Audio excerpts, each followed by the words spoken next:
Assalamualaikum warahmatullahi wabarakatuh. Sekarang kita lanjutkan latihannya. Ya. Pada latihan 3 ini kita akan menggambar kuda-kuda ya. Jadi ketika sebelumnya sudah menggambar bangunan dari bawah ya, dari fondasi, kemudian agak ke atas itu denah. Nah sekarang kita yang ke paling atasnya ya, yaitu kuda-kuda. Oke. Nah, pada gambar kuda-kuda kali ini sebenarnya triknya tidak ada yang baru ya. Jadi semua trik yang pernah kalian lakukan di waktu saat gambar fondasi dan denah itu sebenarnya juga kita pakai di kuda-kuda ya. Jadi nggak ada lagi materi baru sebenarnya ya.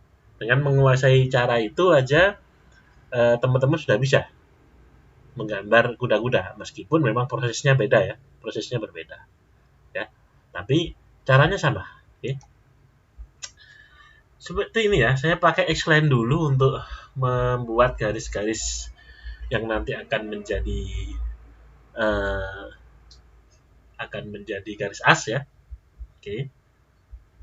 Seperti biasa Xline ya, kemudian horizontalnya juga ya, buatlah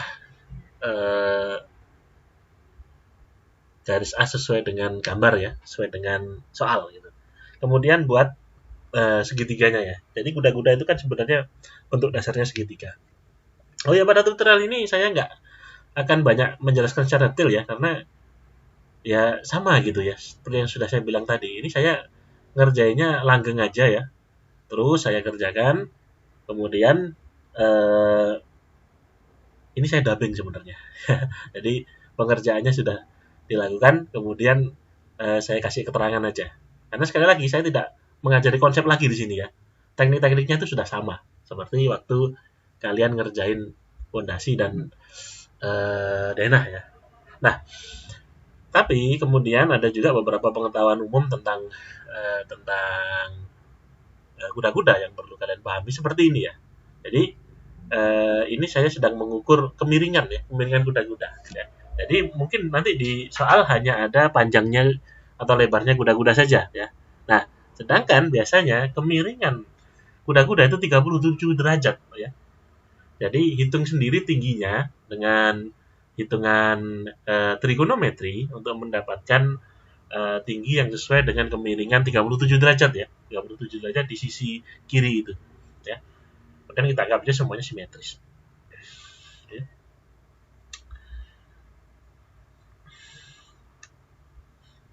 Jadi memang teknik menggambar itu seperti itu ya. Kalian hanya bisa yang dasar pun tidak masalah ya. Nah ini saya perjelas lagi ya, 37 derajat kemiringannya situ ya. Sehingga nanti tingginya bisa kalian hitung ya. Nah, kembali ke teknik menggambar ya. Sebenarnya ketika kalian hanya bisa menguasai teknik-teknik dasar itu jangan ragu mencoba sebenarnya ya. Tidak masalah ya. Hanya bisa copy, hanya bisa offset, hanya bisa trim, ya kan masalah ya. Ini seperti ini saya trim nih ya. Saya trim dengan jarak setiap ruasnya 200 ya. 200 ya. Jadi tidak masalah. Kemudian saya mirror ya. Jadi oke. Dan teknik-teknik itu saya yakin sudah kalian kuasai di latihan sebelumnya gitu loh ya. Ya harapannya kalian juga mengerjakan sendiri gitu. Jadi kalian tahulah bagaimana mempraktekkan teknik-teknik itu ya. Kemudian ini saya perpanjang ya, ada ada lebihnya ya, seperti kanopi ya, namanya kanopi itu. Oke. Jadi ada lebihnya seperti itu. Ya. Seperti yang Anda lihat ada lebihnya sedikit ini ya. Oke. Ini adalah kanopi atau balok terpanggul ya. Biasanya untuk menahan air hujan di sini ya. Jadi ada lebihnya seperti itu.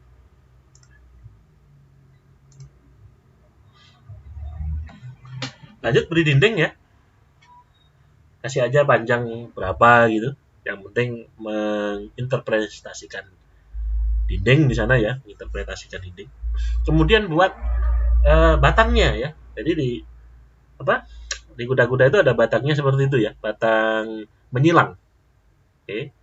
Jadi ini ada teorinya sebenarnya, tapi tidak akan saya bahas di sini, bahwa kuda-kuda itu bentuknya segitiga ya, kumpulan dari segitiga-segitiga. Ya, itu namanya triangulasi. Kemudian beri dia tebal ya. Ini kuda-kuda ini tebalnya 8 ya. Tebalnya 8. Di sini saya menggunakan teknik offset ya. Biasanya saya pakai multiline. Nah, kali ini saya coba pakai offset ya. Jadi tinggal di offset sesuai dengan kebutuhan ya. Tinggal ukurannya berapa. Mungkin di soal nanti berbeda ya. Tapi yang pasti di sini saya sedang memberikan tebal ya, memberikan tebal dari si garis as tadi. Ya.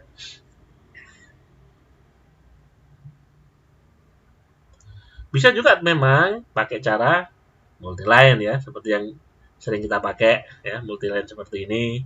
Saya kan kadang pakai ini juga di beberapa latihan sebelumnya pakai ini ya, multiline. Tapi sama saja, lagi-lagi sama saja. Anda mau offset, Anda mau multiline, itu sama saja. Ya. Yang penting jadi tebalnya seperti ini. Ya.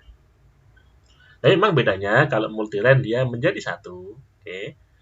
Sedangkan kalau pakai offset dia sendiri-sendiri ya. Kemudian kalau sudah ya tinggal di mirror bisa ya. Ini saya delete dulu aja supaya mirrornya langsung banyak ya.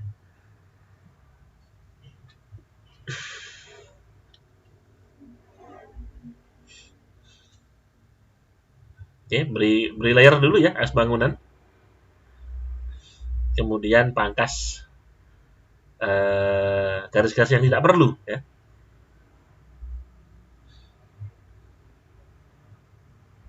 Ini di extend ya. Extend seperti itu. Juga lakukan pada setiap titik buhul namanya ya ini ya. Setiap buhul ya. Jadi sebenarnya enakan seperti ini ya, dirapikan dulu ya, semuanya dirapikan, baru nanti tinggal dilempar ke kanan ya, di mirror. Oke. Jadi rapikan dulu bawah-bawahnya juga ya, pakai trim. Oke. Tapi jangan ditrim garis anunya ya, garis asnya ya. Jadi ditrim aja garis-garis ininya, si batang ya. Garis asnya biarkan di sana. Oke. Ini saya trim.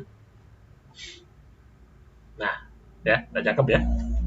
Barulah kalau sudah oke, bisa di mirror, ya kan? Ambil pas tengah ya. Oh, ini saya nambahin dulu, garisnya yang tengah ya. Garis batangnya yang tengah ya. Nah, itu ini nggak ikut ke mirror biasanya yang ini, jadi harus ditambahin dulu.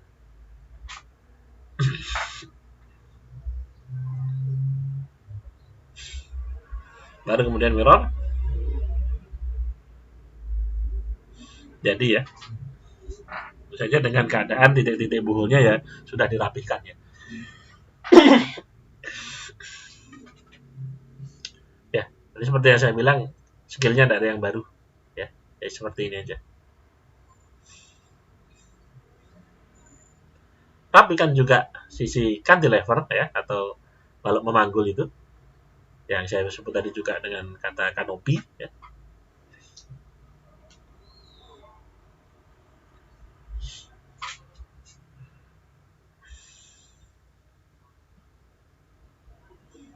Tutup dia.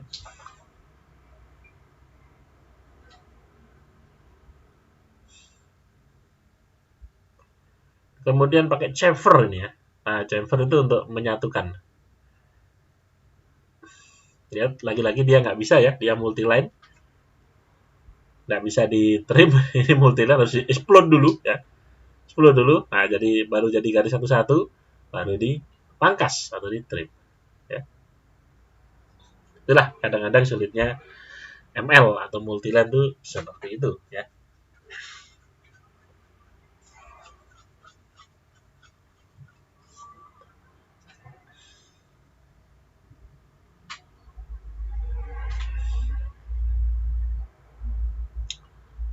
Kemudian kita buat dinding ya. Buat dinding kita offset ke dalam aja sesuai tebalnya dinding.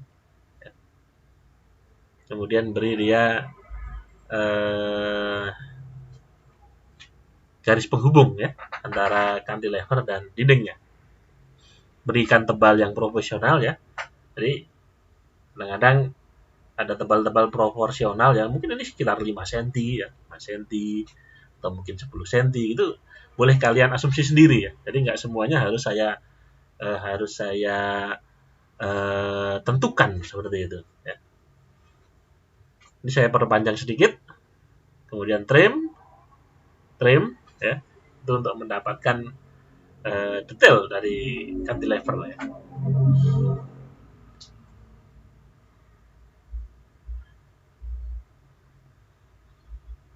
Kira-kira seperti itu.